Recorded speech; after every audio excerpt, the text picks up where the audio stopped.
Santos. E com este nome nós damos início a ela, tá? Quem é Renan Santos? Por que esse cara tá aparecendo em pesquisas? Quem é ele? E vamos começar nesses termos. Vamos lá. Prazer a todos que estão chegando aqui. Meu nome é Renan Santos. Eu nasci no dia 14 de fevereiro de 1984, na cidade de São Paulo. Meu signo é Aquário. Meu time é o São Paulo Futebol Clube, mas também gosto muito da Portuguesa de Esportes. Meus heróis são Jaspion, Ayrton Senna. Acho que são os meus dois heróis da infância. Foram Jaspion e Ayrton Senna. Mas também gosto muito do Ceia de Pegasus e do Wiki de Fênix. Foram dois heróis importantes também na minha formação. Morei na Zona Leste de São Paulo, depois Zona Sul de São Paulo. Entrei na Faculdade de Direito da USP. Não completei o curso, fiz faculdade política acadêmica, larguei, fui trabalhar com recuperação de empresas, venci, perdi. Depois voltei a me envolver em política a partir do ano de 2013, nas famosas jornadas de 2013. Lá entendi que aquela defesa genérica de somos todos contra a política de nada servia. Lá aprendi que deveria criar um grupo que defende um nicho de ideias específico. Com base nisso, fundei em 2014 com meus amigos Kim Kataguiri, Pedro Deirô, Alexandre Santos, Gabriel, Rafael Riso, precisamos dizer aí. Estava lá. Fred Hall, acho que foram esses, né? O grupo Movimento Brasil Livre, e grupo que entrou para a história como um dos movimentos mais importantes da história do Brasil, mais importante em termos políticos, em termos de resultados políticos do que o MST, por exemplo, mais importante em termos de movimento de juventude do que a UNE. Vocês precisam entender quem é o Movimento Brasil Livre e colocar a sua perspectiva, tá? Com uma relevância histórica colossal e que vai cumprir o seu destino, porque agora, depois de 10 anos, depois de muitas aventuras e desventuras, esse grupo está formando um partido político chamado Missão, e este partido vai participar das próximas eleições. Renan Santos não é nem de longe o mais conhecido desse grupo de pessoas. Kim Kataguiri é muito mais famoso, Guto Zacarias é muito mais famoso, Amanda Vettorazzi é muito mais famosa, Arthur Duval é mais famoso, outros, Cristiano Beraldo é mais, e vários líderes regionais também são mais conhecidos do que Renan Santos. Renan Santos, entretanto, é uma figura que faz lives e que trabalha bastidores, é conhecido na imprensa, então talvez tenha um nicho, né, específico de brasileiros que acompanhem bastante e que tem uma certa, vamos dizer, convergência muito forte de ideias com esse cara, a ponto de, quando colocado numa pesquisa eleitoral, ele aparece em todos os cenários com mais de 1%, né? Teve cenário com 3%, mas nos cenários mais consistentes apareceu com 2%, o que naturalmente me deixou muito chocado. Até começando a live foi muito louco, porque eu estava no grupo de WhatsApp do MBL, da Nacional do MBL, tinha chegado em casa, estava sentado, ia colocar algum vídeo de Fórmula 1 para ver, simplesmente para relaxar. E aí quando eu chego, né, dou aquela bisoiada no celular, eu olho, né, o que me mandou um print de uma imagem, de uma televisão mostrando a pesquisa. Fui num grupo de porta-vozes, vejo o bombeiro Rafa colocando a mesma imagem, e eu tava lá, eu achei que era zoeira do Kim, mas o Kim não tava zoando. Fui olhar, não, realmente saiu. Aí quando eu fui ver, me mandaram matéria da TV, e é real, eu estava figurando para presidente da República com 2%, no cenário hoje mais provável. Entendendo, aliás, que esse número será, né, se a gente criar realmente o cenário provável que vai ser Lula, Tarcísio, Renan Santos, talvez alguém da esquerda, esse número deve aumentar 1% aqui, 2%, 3% ali. Isso no cenário de hoje, tá? A gente vai entrar alguns dados da pesquisa, mas para quem não entende de pesquisas, é bastante impressionante. É bastante impressionante porque eu não faço campanha, eu sequer me divulgo como candidato a presidente, nunca tive essa, como eu posso colocar, essa pretensão. Sou super realista com relação ao meu tamanho, jamais imaginaria que isso ia acontecer. Eu fiquei até desconfiado que as pessoas estavam vendo, Renan, sei lá, vou colocar aí porque eu sou do Renan Calheiros, sabe? Só que eu fui olhar, o demográfico não bate com o eleitor do Renan Calheiros, né? É muito mais no sul-sudeste, é muito mais presente com homens jovens com escolaridade alta. Literalmente um tipo de gente que tem asco do Renan Calheiros. Então, não é sequer um tipo de público que confundiria o nome na hora de colocar. É um tipo de pessoal que tem escolaridade, que sabe exatamente o que está fazendo e que colocou meu nome lá. E eu fico, ok, né? Fico muito grato. E nesse ponto eu inicio a live e coloco aqui. Isto é muito grande. Aí você vai falar, mas o Renan é grande? 2% é grande? Sim, é grande. Eu não sou, eu volto a falar, nem de longe um dos caras mais conhecidos do grupo, tá? Mas o fato de já aparecer aí denota um grande potencial. E o potencial é o seguinte: Como nós não estamos abrindo hoje concessões para os mais diversos públicos, então nós não vamos falar, nós não estamos buscando agora falar com a tia do Zap ou com o tio do Zap. O homem boomer, tanto à esquerda quanto à direita, não será alvo do nosso trabalho. Se ele gostar do nosso discurso, beleza. Mas nosso discurso não foi voltado para ele, porque o objetivo do nosso discurso é justamente negar os erros cometidos pelas gerações mais antigas. Você fala, o que você quer dizer com isso? Muito simples. O erro cheio de culpa que foi a tal da Constituição de 88, que foi construído pela geração boomer, para esses homens e mulheres hoje com mais de 60 anos, esse erro vai precisar ser corrigido a duras penas. E quais são essas duras penas? São muitas. Nós vamos precisar definitivamente alterar a legislação que mexe com o direito penal e processo penal. A culpa dos porões do DOPS vai ter que ser jogada de lado para a gente entender que o crime organizado mata muito mais gente, mas muito mais gente do que os mortos da ditadura militar. Não há comparação. Muito mais gente inocente morreu do que vítimas da ditadura. E aqui eu coloco as vítimas inocentes e as vítimas merecidas da ditadura militar. Tinha muito terrorista que mereceu o prego que tomaram, mereceu o chumbo, tá? Muita gente que morreu nas mãos dos militares e merecia ter morrido nas mãos dos militares. Os assassinos do Mendes Júnior, um herói da Polícia Militar de São Paulo, que foi vítima dos terroristas, tinham que morrer e muito bem morrido numa bela de uma cova, tá?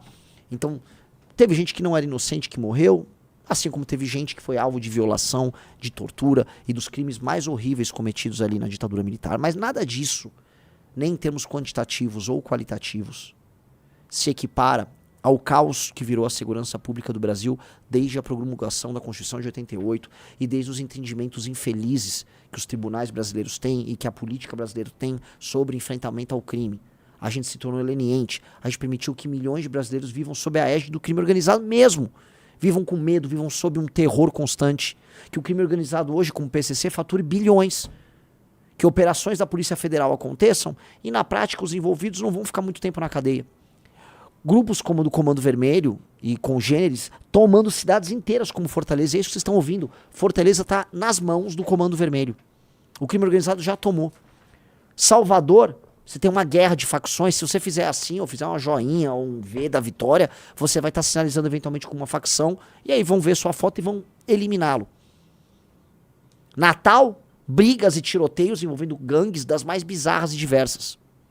Belém do Pará, a cidade, além de ser hoje um favelão na mão dos barbários, uma triste sina de um lugar lindíssimo que poderia ser incrível, é também um dos lugares mais perigosos do Brasil. Todas as capitais do Nordeste, São Paulo inteiro, São Paulo como exportador do PCC. Para onde nós olhamos, nós vemos o crime. E essa é uma das coisas que, infelizmente, foram legadas pelas gerações mais velhas. A ideia do, olha só, temos que tomar cuidado, porque o importante é reabilitar. O importante não é reabilitar. A partir do momento que uma pena é construída de modo a reabilitar o criminoso, a própria lógica da pena, a própria noção de função da pena, ela tem como objetivo, ou seja, ela tem como protagonista um criminoso. Ou seja, a pena é feita para dissuadir outro criminoso ou para reabilitar aquele criminoso. A pena ignora o papel da vítima. A vítima é apenas, vamos dizer, um elemento instrumental, como diz o importante jurista Silvio, um jovem brilhante, tá? A vítima é um instrumento, ela é instrumentalizada, é aquela colocada ali, vamos dizer, aos olhos do direito, apenas como um instrumento para que você promova justiça social ou reabilitação. Mentira! A vítima é a protagonista. Nós temos que voltar a colocar a vítima dos crimes violentos como protagonista. Ou voltar não, pela primeira vez na história do Brasil, colocar ela como protagonista. Nós também temos que mudar o direito brasileiro para torná-lo apto, junto com as forças de segurança do Brasil, a destruir o crime organizado e não permitir que nunca mais ele retorne às posições que ele está hoje. Outra coisa que aconteceu, a ditadura militar, né, por ter sido também ela própria uma ditadura, ela deu aso, tá, a uma sanha tão democratizante que permitiu que ONGs de todos os tipos, associações de todos os tipos, aparatos paraestatais, um exemplo, a OAB, se tornassem tão poderosas que eles se incrustassem na máquina do Estado e participassem desse jogo todo, tornando o Estado completamente paralisado. Um exemplo, para eu ser bem claro com vocês, a lógica que permite, vamos dizer, que sindicatos, partidos e associações de âmbito nacional entrem com ações, ADPFs de todo tipo, no STF. E aí, qualquer um dessas associações fica participando e judicializando, por exemplo, projetos de leis oriundos do legislativo, que deveriam ser soberanos. A lógica dos privilégios, do funcionalismo com toda a sua estabilidade, a lógica dos direitos para o funcionalismo público sem parar. Direitos sem deveres, direitos sem deveres. A lógica é que o grande problema do Brasil é a desigualdade, portanto, vamos ficar sugando de quem produz e vamos dar para quem não produz. O tempo todo. E é uma lógica que eu vou colocar perversa que funciona de todos os meios. Você tira de um cidadão produtivo, não necessariamente para dar para um cidadão improdutivo, mas você pode dar para uma empresa improdutiva, através das renúncias fiscais que nós temos. A maior das renúncias fiscais faz parte da ideia da desigualdade regional. Não, precisamos lá povoar o Amazonas, então vamos gastar 50 bi por ano com a Zona Franca de Manaus. Nada contra vocês, população de Manaus. Mas definitivamente não dá para custar 50 bi por ano manter a Zona Franca aí. Não dá, não faz sentido. Essas empresas deveriam estar em outros lugares e a gente tinha que fazer uma transição para que vocês possam ter uma economia pujante, orgânica e verdadeira, não essa ficção. As regiões nordeste do Brasil, por conta de sofrerem muito, historicamente estão sempre sofrendo muito, né? Elas são, vamos dizer, destinatárias de recursos dos mais diversos de todos os programas sociais, até porque são hiperrepresentados tanto na Câmara, pela divisão federativa, quanto por um Senado que segue uma lógica antiga, né, ou uma lógica clássica, federativa, que faz com que todos tenham 3 senadores. Assim, coronéis que mantêm as pessoas na pobreza lutam por obter recursos que eles mesmos desviam na sua base eleitoral, mantendo essas pessoas na pobreza sem alterar a dinâmica econômica e social desses lugares, mas usando aquelas pessoas como base eleitoral para permanecer lá, usufruindo do dinheiro da União, que é obtido através de outras regiões que trabalham mais. E mais, usufruindo também do dinheiro dos nordestinos que trabalham e muito, diante de um sol escaldante e que poderiam estar fazendo muito mais e se beneficiando de uma vida muito melhor, mas que não conseguem isso porque são tocados, geridos, administrados por uma elite absolutamente canalha. Outra lógica geracional que a gente tem aqui é a lógica do coitadismo. Uma lógica do coitadismo que fez nós brasileiros não nos imaginarmos como homens e mulheres virtuosos que vão encarar o futuro de peito aberto, e sim gente que está permanentemente precisando de ajuda. Ai, eu preciso de ajuda. Ai, eu fui sabotado. Ai, o destino é muito mal comigo. Ai, eu sou um brasileirinho contra esse mundão todo. E não é. Nós tomamos um pito indireto do Xi Jinping, que foi muito claro em dizer que a América Latina, o Brasil, o maior de todos os países da América Latina, adotou um caminho derrotado de assistencialismo e não de produção. A China e a Ásia adotaram o caminho da produção. Nós adotamos o caminho da assistência. Eles estão ricos, nós estamos subdesenvolvidos. Eu volto a colocar. A Ásia está rica. A Ásia já é desenvolvida e daqui até o fim desse século será o leste asiático a dar as cartas no mundo, junto com os Estados Unidos. Enquanto nós aqui vamos assistir de longe, recebendo auxílios e servindo, talvez, com muita sorte, como um destino de férias. Essa mentalidade derrotada, tacanha, tosca, que enxerga tudo numa luta contra a esquerda, assim, quem é? A esquerda, nós, a turma do Lula, a turma do Disseu, a turma do Chico Buarque, a turma do Gil, a turma do Caetano, nós, essa turma que já tá morrendo e que já tinha que ter largado o osso há muito tempo, nós defendemos a democracia. E do outro lado, a turma dos generais, do capitão Bolsonaro, a turma do regime militar, da Transamazônica, a turma do Arena, a turma que entregou uma dívida externa gigantesca pro Brasil, a turma que entregou um Brasil todo atrapalhado, a turma que ajudou inclusive essa esquerda a crescer. Esses dois lados aí, que estão no imaginário dos homens mais velhos do Brasil, dos homens e mulheres mais velhos do Brasil, que fazem um petista votar no Lula contra o fascismo, e que fazem um bolsonarista votar no Bolsonaro contra o comunismo, essas pessoas simplesmente precisam largar o osso. E aí, quem é Renan Santos? Renan Santos é parte de um grupo de pessoas que está propondo mudar esta dinâmica por completo.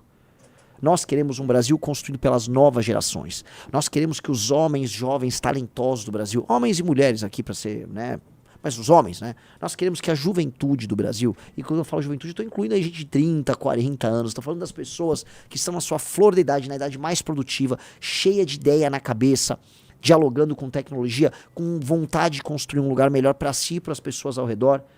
Nós achamos que essas pessoas têm que ter essa oportunidade, que essas pessoas não podem apenas pagar a conta dos erros do passado dos seus pais e avós, mas sim que, dado que pagam a conta, que vão ter que se sentar à mesa e ter direito de escolher o próprio destino. Porque do jeito que tá, o único destino que essas pessoas escolhem é o do aeroporto para ir embora do Brasil, tentar a vida em outro lugar. E é muito mais fácil hoje e melhor pegar um avião e tentar a vida em qualquer lugar, no Canadá, nos Estados Unidos, na Europa, na Austrália. Tem gente que já foi para a Ásia, do que no Brasil. E mais, o Milei já estava falando em fechar a fronteira para nós brasileiros, porque os argentinos serão, talvez, aqueles a não negar a chegada de brasileiros, porque no caminho que a Argentina está tomando, quando comparado ao nosso, a Argentina está melhor do que a gente. Veja, quem é Renan Santos? É só um proponente disso. É só um cara muito louco que montou um grupo político muito diferente, um grupo insubmisso, um grupo que toda vez que foi instado a baixar a cabeça para seus inimigos, ele não aceitou. Que pagou um preço muito alto por isso. Caiu na insignificância. Um grupo que em 2019 perdeu tudo que tinha. Perdeu seguidores, perdeu doadores. Fazia lives. Nesse instante nós estamos com 16 minutos de live e já tem 6.200 pessoas. Naquela época, meus amigos, nós tínhamos 300 pessoas. Estou falando aqui, Riso, agosto de 2019. 350 pessoas. Tá? Nenhum doador. Faturamento mensal do Movimento Brasil Livre, R$26 mil. Uma lojinha de esquina faturava mais. Mas nós continuamos com o sonho maluco, não, vamos ficar de pé, vai dar certo. Eu nem sei por qual razão, naquele momento, o momento mais negro de todos, o momento mais difícil, nós estávamos de pé. Eu não consigo nem entender, porque era tão pouco dinheiro e nós caímos tanto na irrelevância e os ataques eram tão grandes que não dava para acreditar. Era uma época, só para contar para vocês, tá? Que quase ninguém na tal da direita independente estava conosco. Nós éramos ataques de muita gente que até se tornou amiga de novo da gente. Fica aquele vagabundo lá do Nando Moura, ele não gosta, ele tem uma memória seletiva. Aquela época, quando já estava muito claro os crimes do Bolsonaro, ele era bolsonarista, porque ele queria atacar a gente, porque ele tinha uma inveja do Arthur, talvez, tinha os problemas ali mal resolvidos dele, né? Um sujeito perturbado. Mas muitos outros, não era intuitivo estar na posição que nós estávamos. Mas nós e outras pessoas corajosas pavimentamos esse caminho. E eu falo cada vez mais que este caminho não é um caminho que vai ficar preso dentro desse discurso esquerda-direita. Eu faço uma pergunta para vocês. Importa se o Nayib Bukele é de esquerda ou direita? Importa.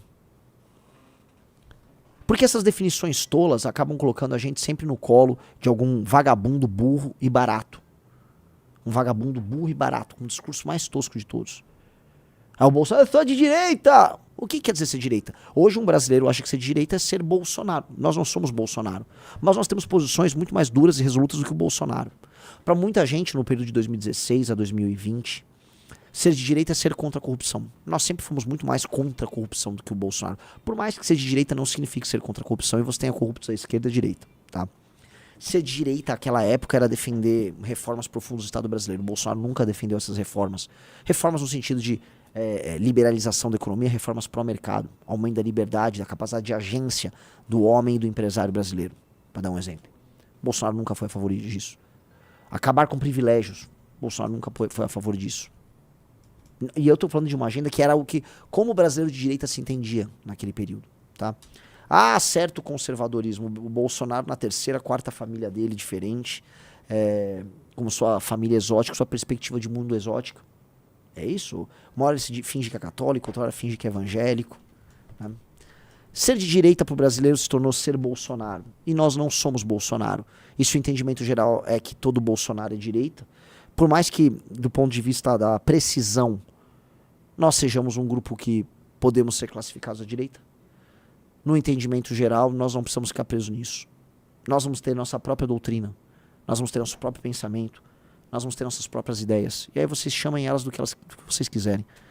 Tá? Nós somos o MBL, nós somos um partido missão e nós somos o grupo que vai mudar o Brasil. E esse é o nosso destino e cada vez mais eu tenho certeza disso. Quando eu vi o resultado ontem da pesquisa, eu me toquei. Somos nós. O futuro do Brasil somos nós. E as pessoas que acompanham a gente entenderam isso. Eu volto a colocar, não é sobre o Renan, não sobre eu. Eu sou muito menor do que os principais nomes nossos. Quando as pessoas entenderem que um dia vai ser a vez de Sandro Filho, um dia vai ser a vez de Matheus Batista, de tantos outros, e que os fundadores eles foram o alicerce disso tudo, a roda vai já ter girado. Mas Um grupo de pessoas ter colocado meu nome ali e ter falado, não, eu vou votar nesse cara, isso denota uma fidelidade ao plano que poucos grupos têm. Gostou dessa análise? Assista o Análises Renais de segunda a sexta no canal do MBL Live TV, às 15 horas. Para mais cortes como esse, se inscreva no Pela Missão.